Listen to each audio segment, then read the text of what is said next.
Welcome to today's scripture reading with the Ayaba, Makkabeym-Ri'Shon, 1 Maccabees Chapter 6.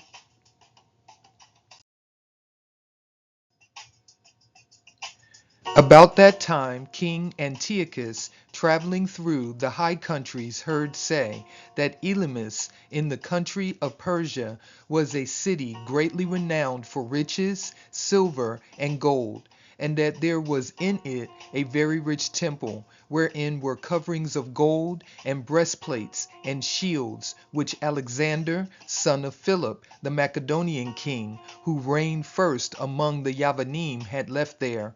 Wherefore he came and sought to take the city, and to spoil it. But he was not able, because they of the city, having had warning thereof, rose up against him in battle. So he fled, and departed thence with great heaviness, and returned to Babel.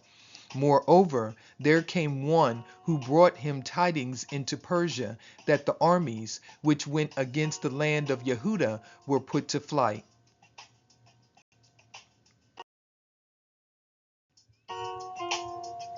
And that Lysias, who went forth first with a great power, was driven away of the Yahudim, and that they were made strong by the armor and power and store of spoils which they had gotten of the armies whom they had destroyed.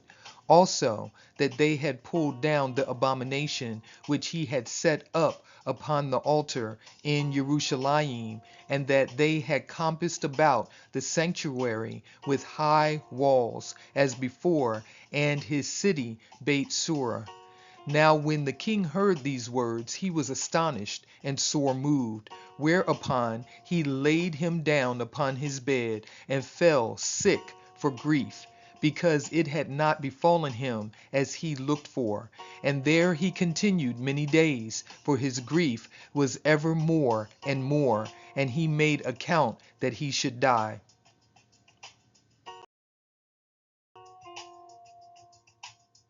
Wherefore he called for all his friends, and said unto them, The sleep is gone from my eyes, and my heart fails for very care. And I thought with myself, into what tribulation am I come, and how great a flood of misery is it, wherein now I am. For I was bountiful and beloved in my power, but now I remember the evils that I did in Jerusalem, and that I took all the vessels of gold and silver that were therein, and sent to destroy the inhabitants of Yehuda without a cause. I perceive therefore that for this cause these troubles are come upon me, and behold, I perish through great grief in a strange land. Then called he for Philip, one of his friends, who he made ruler over all his realm,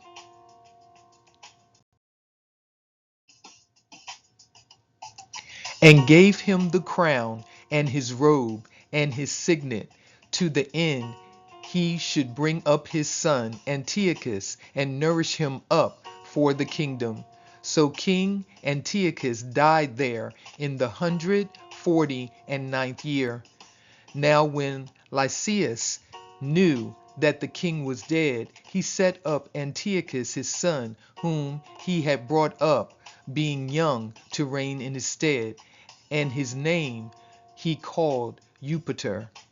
About this time they that were in the tower shut up Yasharel round about the sanctuary, and sought always their hurt and the strengthening of the heathen. Wherefore Yehuda, purposing to destroy them, called all the people together to besiege them. So they came together and besieged them in the 150th year, and he made mounts for shot against them, and other engines.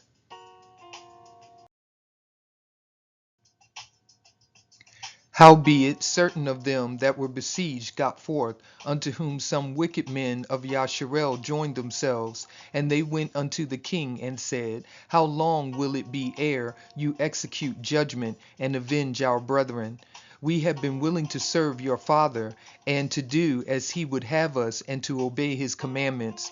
For which cause they of our nation besiege the tower, and are alienated from us. Moreover, as many of us as they could light on, they slew and spoiled our inheritance.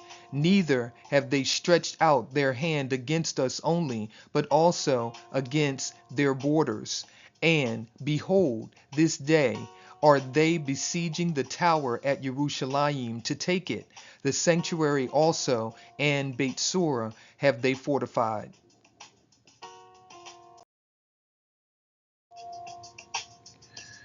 Wherefore, if you do not prevent them quickly, they will do the greater things than these, neither shall you be able to rule them.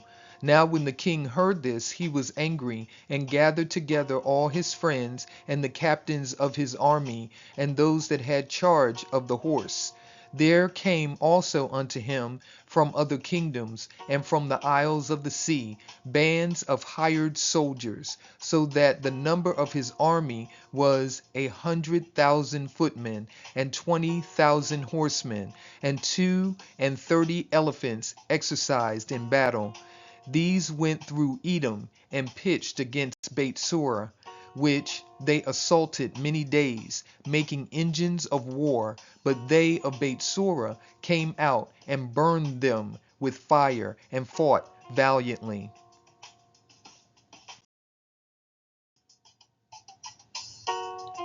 Upon this, Yehuda removed from the tower, and pitched in Beit Zechariah over against the king's camp. Then the king, rising very early, marched fiercely with his host toward Beit Zechariah, where his armies made them ready to battle, and sounded the shofars. And to the end they might provoke the elephants to fight, they showed them the blood of grapes and mulberries. Moreover, they divided the beasts among the armies, and for every elephant they appointed 1,000 men, armed with coats of mail, and with helmets of brass on their heads. And beside this, for every beast were ordained 500 horsemen of the best. These were ready at every occasion, wheresoever the beast was, and whithersoever the beast went, they went also, neither departed they from him.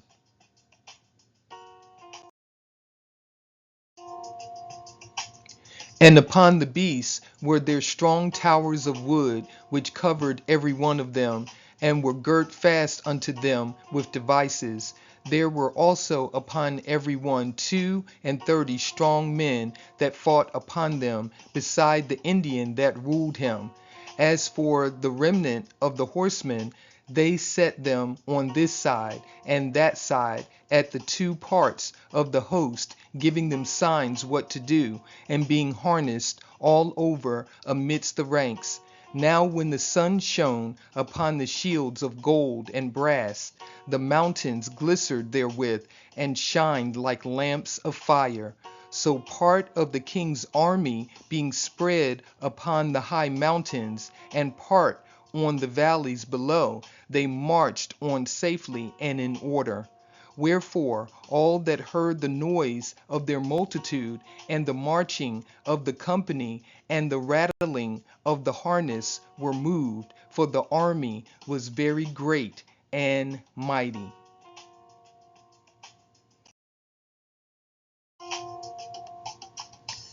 Then Yehuda and his host drew near, and entered into battle, and there were slain of the king's army 600 men. Eleazar also surnamed Savaron, perceiving that one of the beasts armed with royal harness was higher than all the rest, and supposing that the king was upon him, put himself in jeopardy to the end he might deliver his people and get him a perpetual name. Wherefore he ran upon him courageously, through the midst of the battle, slaying on the right hand and on the left, so that they were divided from him on both sides. Which done, he crept under the elephant, and thrust him under, and slew him, whereupon the elephant fell down upon him, and there he died.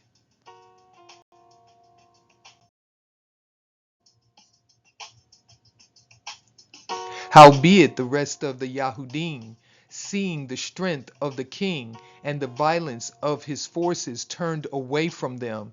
Then the king's army went up to Jerusalem to meet them, and the king pitched his tents against Yehuda and against Mount Sion. But with them that were in Beit Sura he made peace, for they came out of the city, because they had no victuals there to endure the siege, it being a year of rest to the land. So the king took Beit Sura and set a garrison there to keep it. As for the sanctuary, he besieged it many days, and set there artillery with engines and instruments to cast fire and stones, and pieces to cast spears and slings. Whereupon they also made engines against their engines, and held them battle a long season.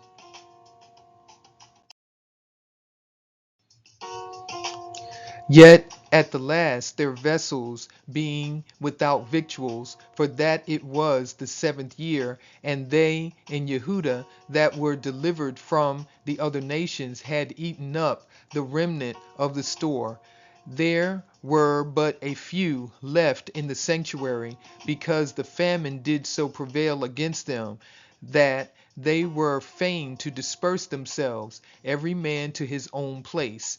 At that time Lysias heard say that Philip, whom Antiochus the king, while he lived, had appointed to bring up his son Antiochus, that he might be king, was returned out of Persia, and Madai, and the king's host also that went with him, and that he sought to take unto him the ruling of the affairs.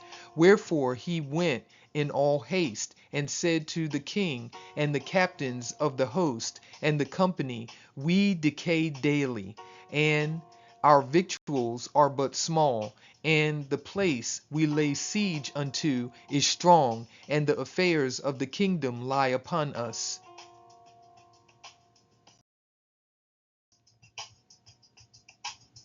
Now therefore let us be friends with these men, and make peace with them and with all their nation, and covenant with them, that they shall live after their Torah as they did before, for they are therefore displeased, and have done all these things, because we have abolished their Torah.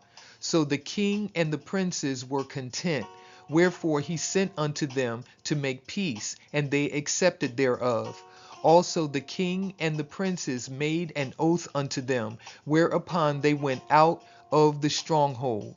When the king entered into Mount Sion, but when he saw the strength of the place, he broke his oath that he had made, and gave commandment to pull down the wall round about.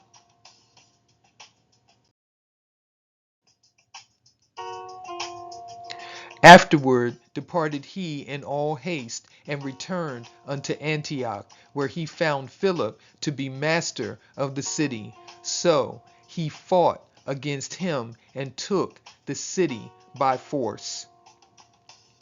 Thank you for watching.